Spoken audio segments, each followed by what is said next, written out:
Hello and welcome back to Let's Play Wind Waker. I am Shady Productions, and in the last episode we rescued Makar, and we made a little more progress in the Wind Temple. We got the boss key, and now we just need to get out of here, out of this room. So we're back in the main room, and I believe that we should be wrapping up the Wind Temple in this episode, so that's pretty good. 3 episodes I think is pretty solid for this dungeon. And even though we do have a bit more, quite a bit more actually to do after this dungeon, because we're gonna go for all the heart pieces and stuff, and we need to get all the Triforce chart things as well. Oh, where did Makar go? Well, I guess we'll find out when we play the song. But even though we still have a ways to go, I can't help but get that like end game feeling now that I have the hook shot. Like I think just once I enter the Wind Temple and then I get the hook shot, you just can't really help but feel like, okay, this is it. We're getting pretty close now. So actually, well, I'm gonna, oh, nope. Yeah, let's go over here first and hit the switch. I don't know, because I was thinking I couldn't hit it as Makar because he's not like heavy enough, but we actually can. Even though it really doesn't do much for us. It just kind of lets Link get back up there if he falls. Because, you know, some of us can't fly or plant trees. So let's... Actually, we need Makar, though. We need him to get back up here. And I'm thinking that planting those trees is going to get that propeller spinning. It's looking like that's how we're actually going to end up getting a giant current of wind in this room by planting trees. If that is the case, I don't know what to say, because it's such a ridiculous way to like activate things. That and just like moving a block. Like I'm not talking about moving a block on top of a switch, because that's completely understandable, but like just moving a block from one spot to another, like opening a door, that's a little ridiculous. Come on, guys. If my games aren't realistic, I refuse to play them. I sell them to GameStop for 1/4 of the price, and I move on.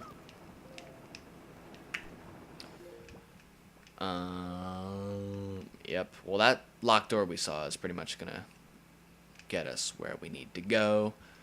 But we need a key, so we're probably gonna have to go up to that top room. So just wait for that propeller to start spinning and we can get up there. There's also a treasure chart that I need to get. I'm not really sure when or where it is, but we're gonna have to find that at some point. Well, it looks like we're on the right track here. This is probably what's gonna lead us to our last key that we need. And after that, I guess it's just a matter of making sure I check all the rooms that I haven't been in that have treasure chests in them. So I'm guessing we just need to kill everything in this room. I should probably change back to regular arrows. I wish I had light arrows, though. Light arrows are awesome in this game. Because really, a lot of the arrows, you like really don't get that much use out of. Like the elemental arrows. Like, I don't think I've ever, like, consciously taken out ice arrows and be like, alright, I better use ice arrows against these guys. Like, especially in Ocarina of Time. Well, I was talking about Ocarina of Time, because I have kind of used ice arrows in this game to, like, freeze enemies and then melt them with fire arrows. But on, like, for the most part, you really don't use elemental arrows that much. Aside from in Majora's Mask, I guess. You do kind of use them in Majora's Mask. Like in the dungeons and stuff. But even then, like the light arrows especially, you just like flip the dungeon over with them and that's really kind of it. I guess against the mini-boss too. The second mini-boss, yeah. But in this game, they actually like kill anything they touch in one hit. So they, you know, fulfill their actual, like, purpose of destroying evil. So that's really cool. Is that a treasure chest over there? It looks like it is. So let's check that out.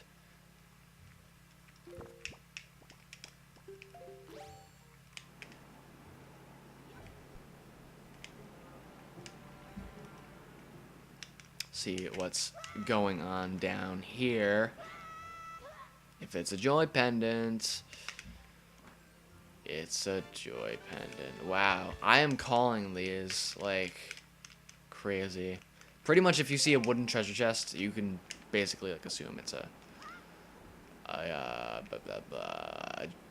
gold rupee.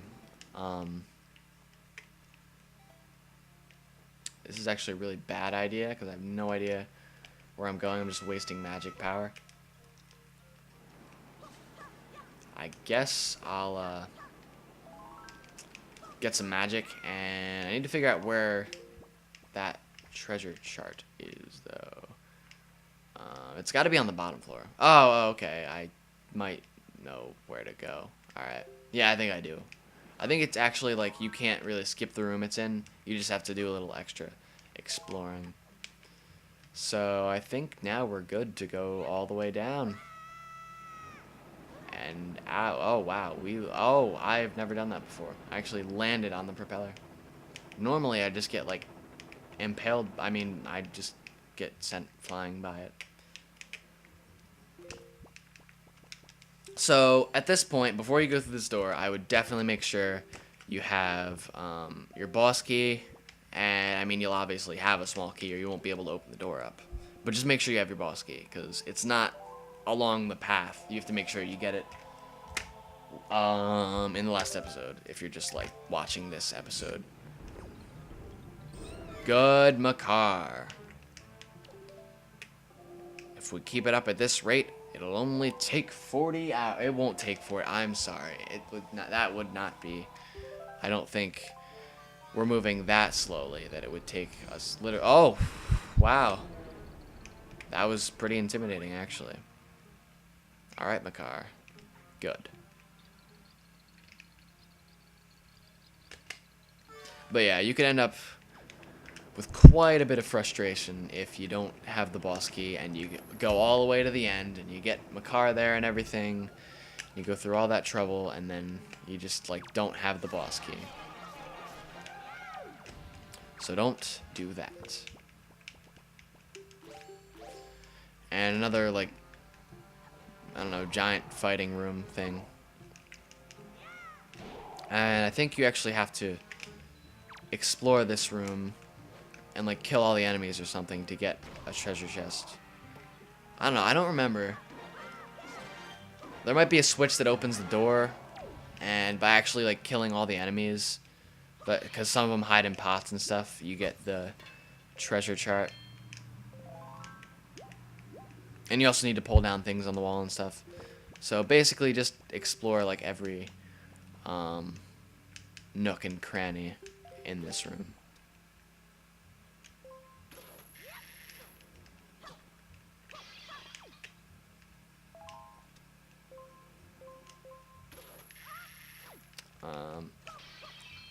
Yeah, I feel like there'd definitely be like one of those Boko Boblins, or if they're called that, just like hiding in those pots. We could definitely pull that off.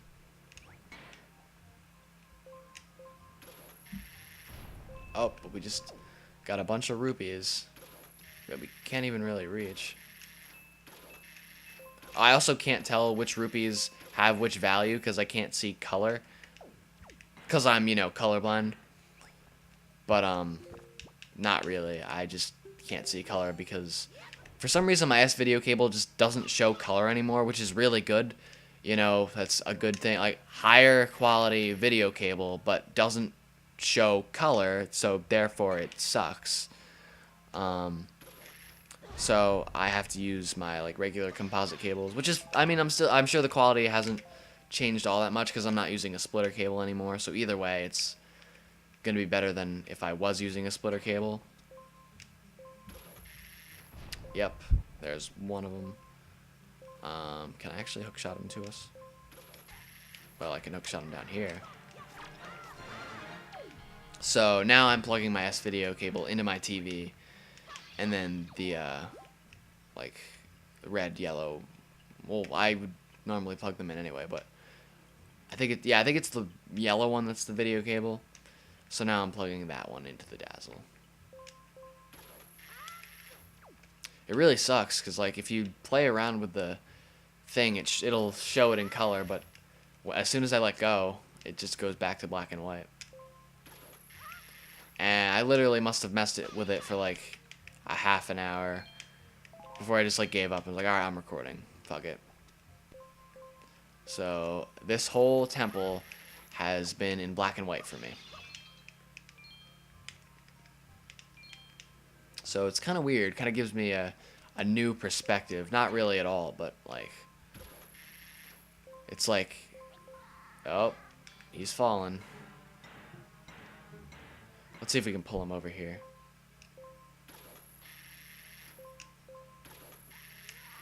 Okay. That did not work like I thought it would. But we still killed him. I guess we should check that pot, too. Let's just use arrows, because I don't feel like going all the way over there. No, just rupees.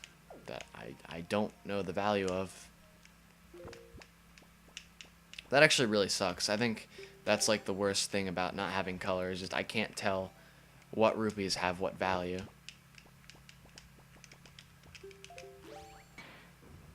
So that's the switch to get out of here. But I believe, unless that Bokoblin is still alive, there might be one in that pot. Yeah, I think we need to kill all the enemies. Maybe one of these pots, like, lying around or something. I know there's definitely, I mean, it says there's a treasure chest. Alright, so for some reason I don't think it registered that I killed this guy. So I had to leave and come back. Just this room. And yeah, he's the only guy that's left. So if your treasure chest isn't showing up, then just like leave and come back. And I guess like look for anyone that you might have missed. But I believe this will lead us to a heart piece, so you probably want to grab this.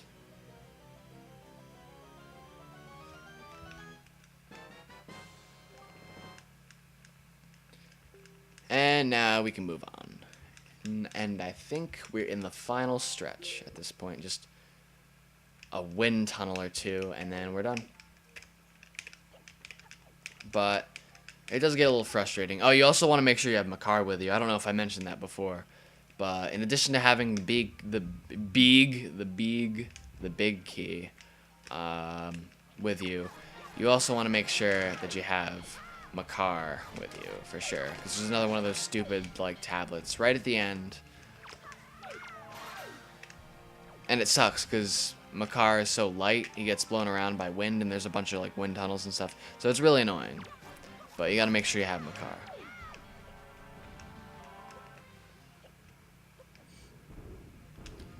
Alright. Well, I'm just gonna... No link. Bad.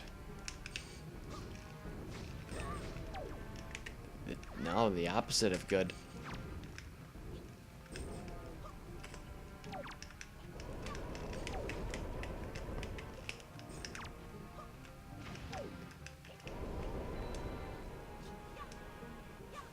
There we go. And, oh, I think I know what we need to do, but it kind of is retarded. I think we have to plant another tree as Makar. Maybe that's why I'm not a huge fan of the Wind Temple. You just plant so many goddamn trees, and I just hate planting trees. I hate trees in general. Fucking oxygen. I go out in my own spare time and I just like cut trees down and set them on fire. I don't give a shit whose trees they are. I just need to get out all of this frustration by cutting down trees. Or like I'll watch people plant trees and I'll like dig up the seeds and eat them. I just really hate trees and the act of planting trees. Not really, though.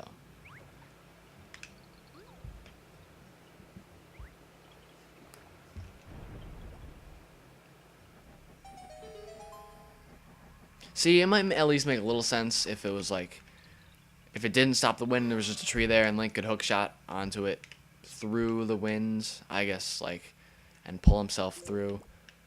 But, like, nope, it also stops the wind. I don't get why.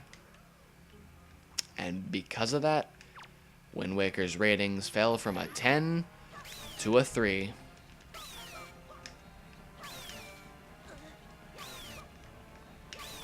Yep, that's fun.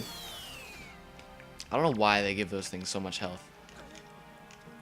Or maybe it's not even that they give them so much health. It's just because, I don't know, I hit them, like, I'll press B and then I'll wait a little bit and I'll press B. Whereas everyone else, I'll just mash B. Because otherwise, Link will just, like, practically jump into the hole.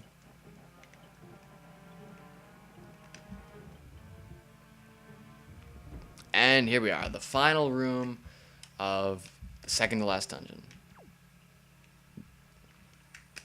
And what a frustrating room it is. Basically, we need to get these things to not be in our way, or like not be going back and forth, because we're gonna need to carry Makar across here. I'm trying to remember, because I would always get confused with this puzzle, but I think what we need to do is eliminate these things. So you want to, like, kind of trap them both. And also, I think you should have your iron boots with you. There we go. And just kind of, like, put them between them so you get rid of both of them.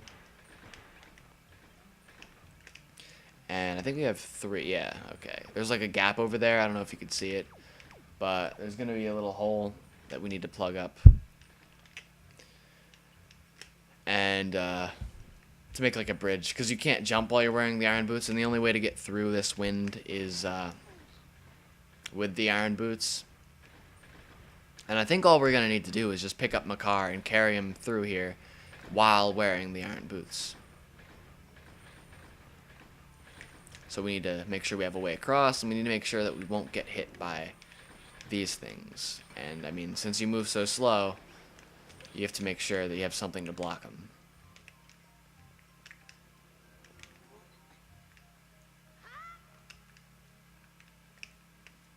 So not the most exciting puzzle. You just need to make sure that... Okay, yeah, we need this. You need to make sure you don't push 2 of the blocks into the hole, because then you're just kind of screwed, and I think you have to leave the room and come back. It'll be a whole big thing.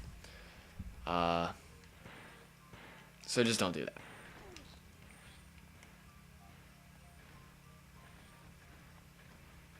Yay! And I think there's only one over there. Okay. You don't have to necessarily like pin it to the wall as long as it's not on your path. And then we should be good. So that's it for the Wind Temple. We're really done at this point. And all we have to do after this is get a bunch of Triforce maps, get a bunch of money, and get a bunch of heart pieces. So just getting a shitload of stuff that we didn't already get, and then we can go and take on the final dungeon, all that fun stuff. So I'm not sure how long that'll take, but I don't know. I don't think it'll take that long. So hopefully within the next, I don't know, maybe like 15 episodes we'll have the game done, I'm thinking. I don't know, I'm giving myself a little time for like side quests and stuff, but it really depends on how long the side quests take. I'm trying to read it off the thing, but Link's head's in the way.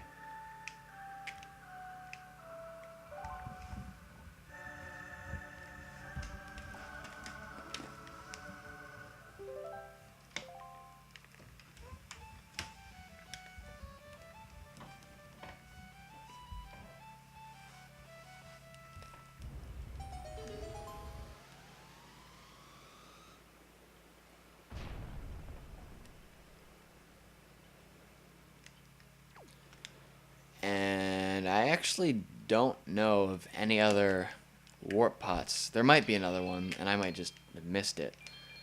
But I don't know. I didn't see any other ones. But I could have missed it. But that may very well be the only.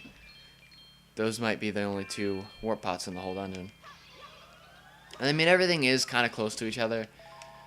Because it's not a very linear dungeon. But I don't know. I feel like that warp pot should have been outside this door, just in case you forgot my car or something. But anywho, I don't know. I was kind of retarded with the whole treasure chart things. That took a couple extra minutes, but I think I'll just save the boss for the next episode. So I'm Shady Productions. Thank you very much for watching, and I'll see you next time.